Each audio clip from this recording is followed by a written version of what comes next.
Olá, bem-vindo ao Guia da Facu. Aqui ao meu lado, Marcelo Lima, vice-presidente da Quer Educação, especialista em marketing educacional, e o nosso convidado de hoje, o professor Benedito Guimarães, reitor da Universidade Mackenzie. Professor, muito obrigado pela sua presença, obrigado, Marcelo. Eu queria começar essa entrevista hoje batendo um pouquinho papo sobre educação continuada, professor.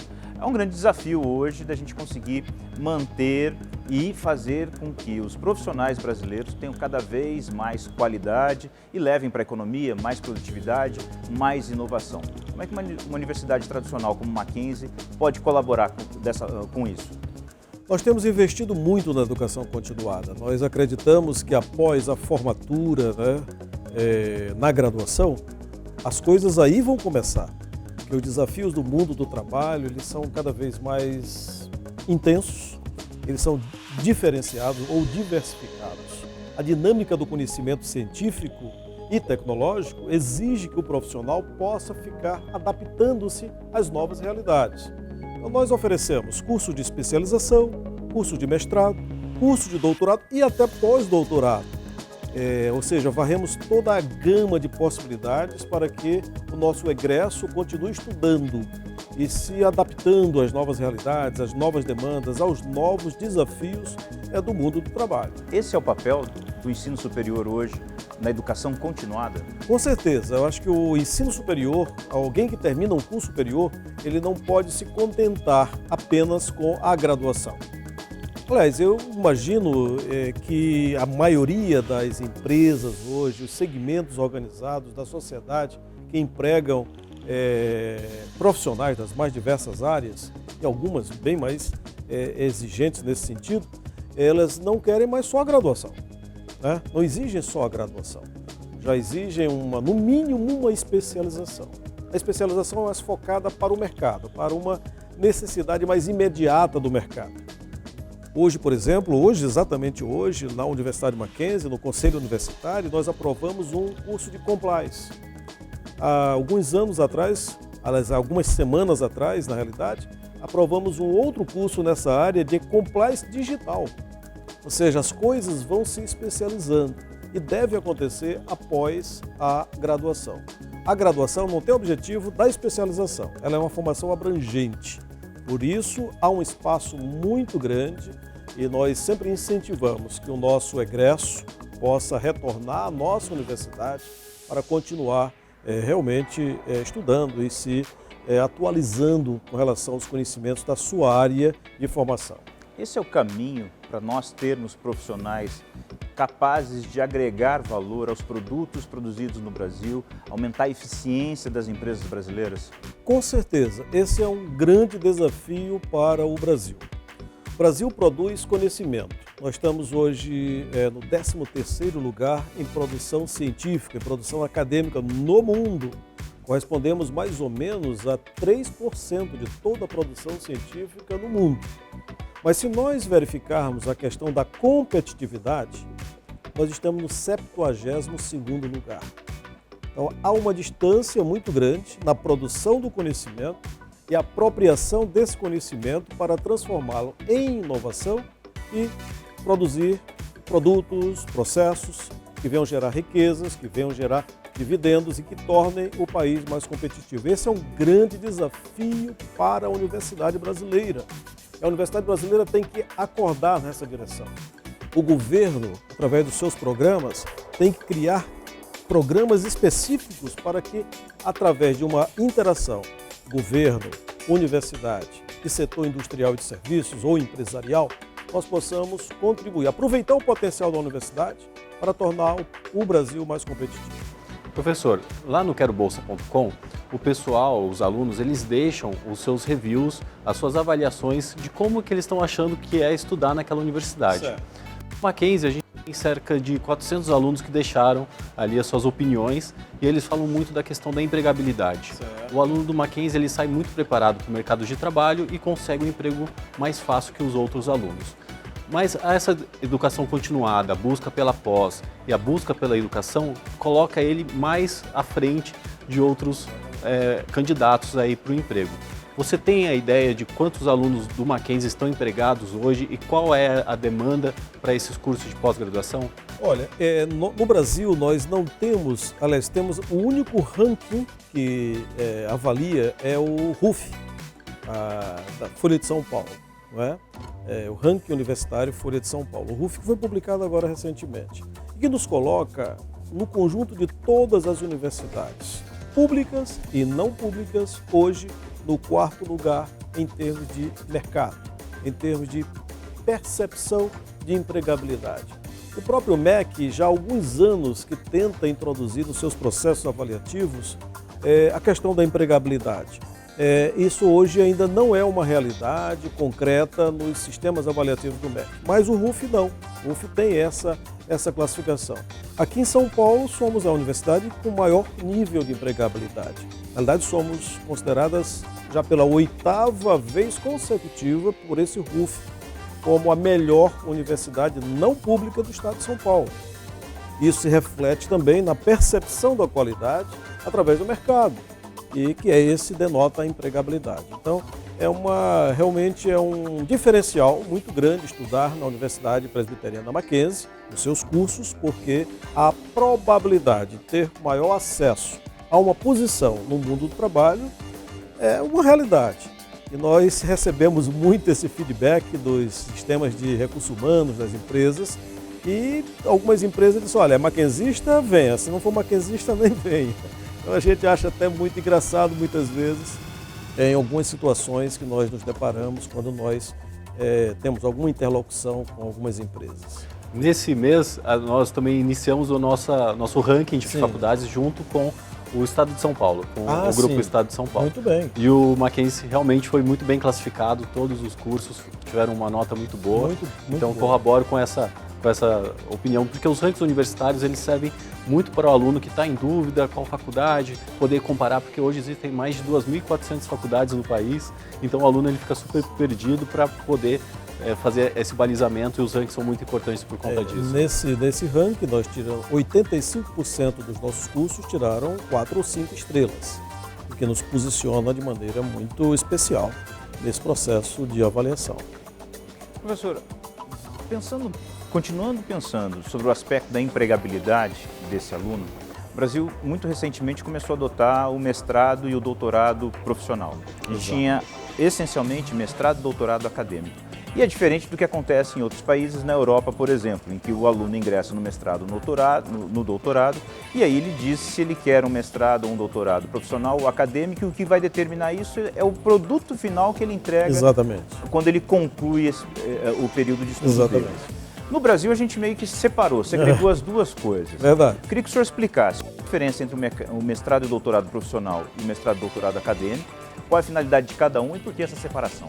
Os programas de pós-graduação acadêmicos, sejam mestrados ou doutorados, eles são voltados mais para a pesquisa científica. Eu diria que é para desenvolver atividade de ciência em determinada área. Por exemplo, ser professor. Ser um professor. O professor é fundamental que o professor seja um pesquisador. Acho que um bom professor, quando alia a capacidade de pesquisa, novos horizontes se abrem e o aproveitamento para o aluno é o melhor possível. O mestrado ou doutorado profissional, porque agora nós já temos doutorado profissional também no Brasil, eles são voltados para aplicações mais imediatas do setor industrial, de serviços, do setor empresarial de uma forma geral. Então é uma formação acadêmica, mas é profissional porque ela é direcionada para demandas específicas. A própria exigência da CAPES, que é o órgão regulador dos programas de pós-graduação, estrito sensu, ela exige, há indicadores específicos para os programas profissionais e os acadêmicos.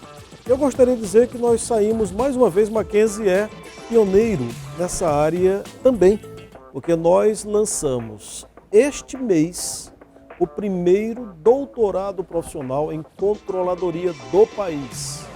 Então, mais uma vez, a nossa universidade, a Universidade de Mackenzie, ela é pioneira. Não existe nenhum outro programa, porque nós somos os primeiros a lançar um doutorado profissional em controladoria. Já a partir de um programa, aliás, de um mestrado que nós já tínhamos profissional, e agora submetemos a proposta CAPES, que foi aprovada, e já estamos aí no processo seletivo, para que no próximo semestre nós já possamos começar a implantação desse programa. O senhor deixou bem claro que a diferença é o mestrado e o doutorado acadêmicos têm um forte peso na formação de um pesquisador. Sim. E aqueles que são de formação profissional, mais voltados no mercado de trabalho. Certo. O currículo muda? Muda. O currículo, o conjunto de disciplinas, de componentes curriculares de um e de outro muda. Muda os componentes curriculares e muda também a metodologia utilizada para os trabalhos que são desenvolvidos ao longo da formação e também para a conclusão. Enquanto nós, num doutorado acadêmico, exigimos uma tese com balizamento científico muito aprofundado, no caso específico pode ser a solução de um problema de uma empresa, tá? Mesmo em doutorado. Mestrado, isso já vem sendo feito. No doutorado, que é algo novo, doutorado profissional, mesmo do doutorado, claro, tem que ter uma base científica mais sólida, mas a grande ênfase e a característica do trabalho, a metodologia que deve ser desenvolvida é aquela voltada para o problema específico, a demanda específica da empresa. Então essa é a grande diferença. Tá? Sei que lá fora, como você bem colocou, não existe essa diferença e às vezes eu sou até tendente a achar que essa divisão nossa aqui talvez não tenha sido tão interessante. Vamos ver o que acontece. Mas já são mais de 20 anos com os programas de pós-graduação que começaram com os mestrados profissionais. Então eu acho que é o momento de se avaliar se realmente isso é algo interessante, que não é feito lá fora, e se é algo nosso que realmente vai dar certo. Eu estou apostando que vai dar certo e que os mestrados e os doutorados profissionais eles possam suprir demandas específicas do mundo do trabalho. E quem faz esse mestrado, esse doutorado profissional, ele está habilitado para lecionar? Porque existe a necessidade de você ter um título de mestre ou doutor para ser professor. Claro. Também vale para esse mestrado e esse doutorado? Vale da mesma forma.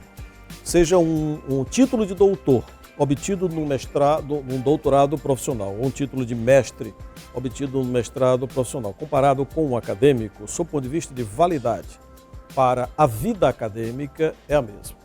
Eu acho que é até interessante que nós possamos ter uma mescla de profissionais com um perfil mais voltado para a demanda do mercado e outro voltado mais para a pesquisa científica no mesmo curso, seja do próprio mestrado, seja do próprio doutorado, ou sobretudo na graduação. Eu creio que essa camisa de força, vamos dizer assim, que se exige para que sejam os professores mestres e doutores e com aquele perfil eminentemente acadêmico, eu acho que isso é coisa do passado. Nós temos que apontar para direções diferentes.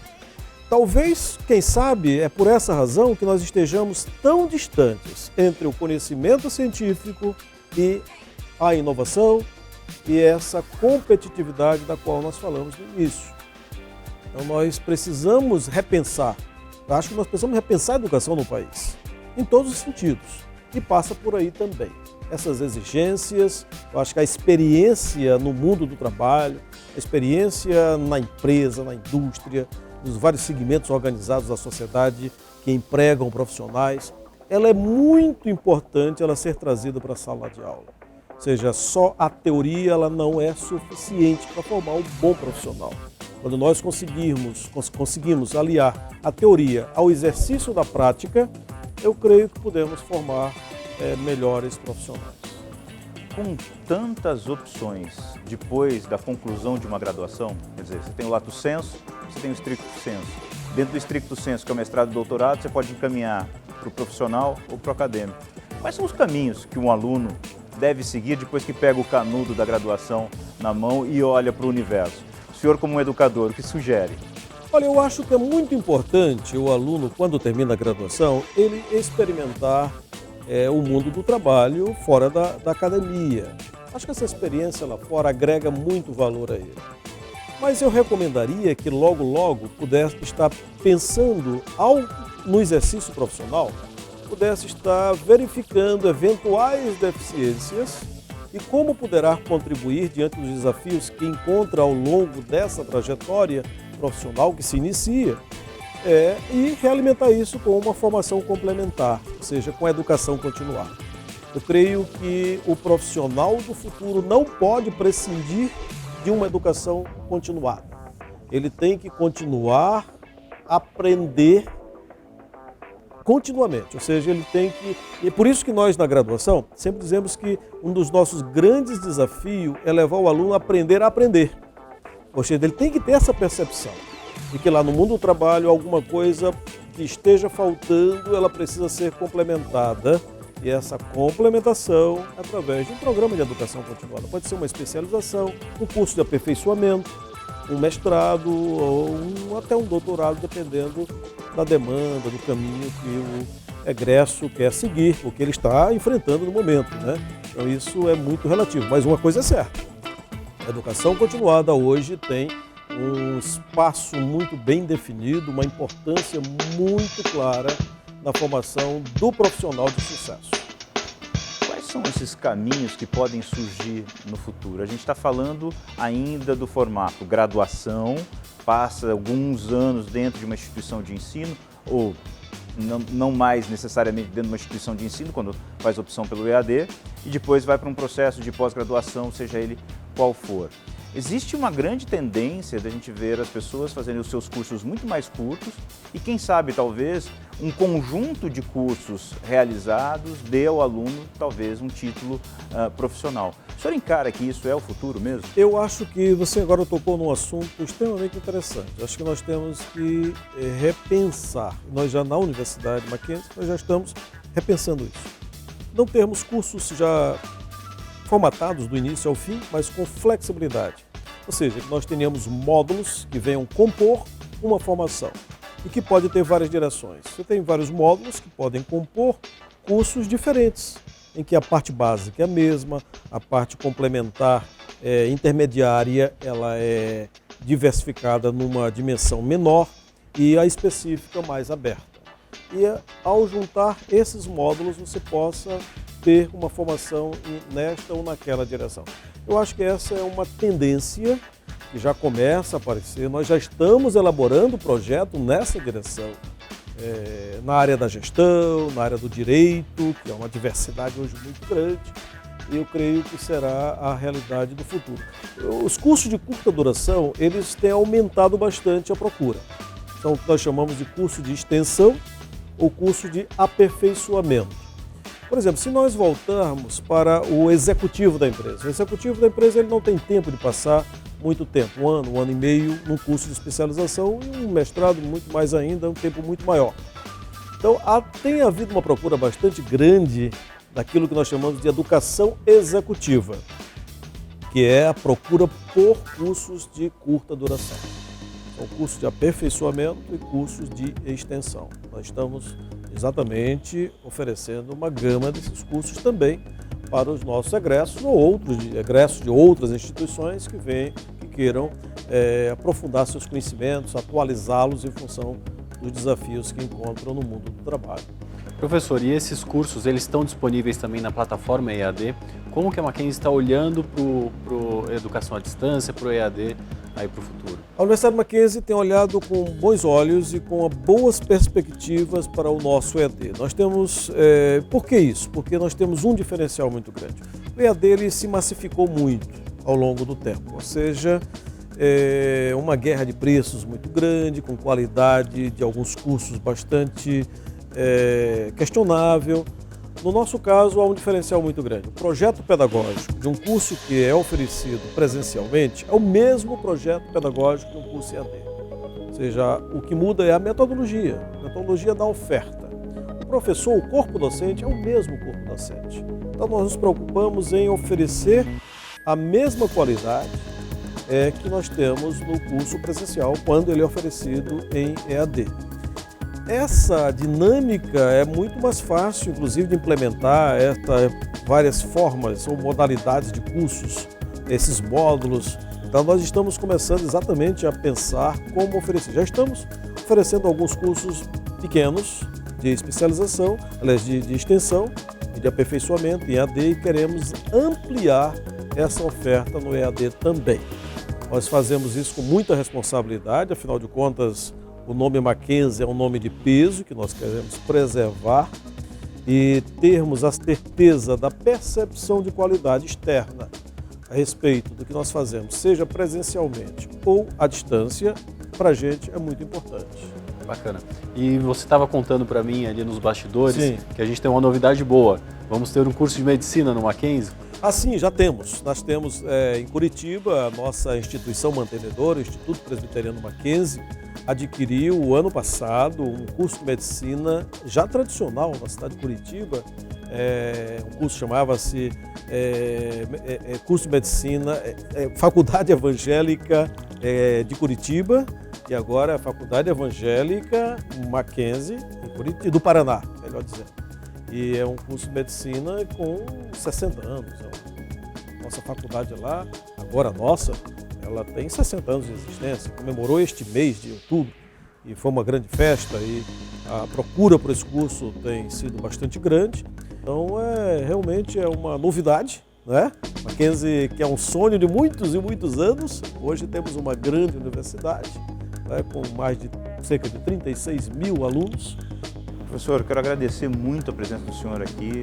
Acho que a gente conseguiu, nesse episódio, tratar de temas que a gente não vinha tratando ainda. A gente falou bastante da educação continuada, que eu acho que foi fantástico. Muito obrigado, professor Benedito Guimarães, pela sua presença aqui, reitor da Universidade Mackenzie. Marcelo, mackenzista, muito obrigado. Obrigado. A gente fica por aqui. Até a próxima.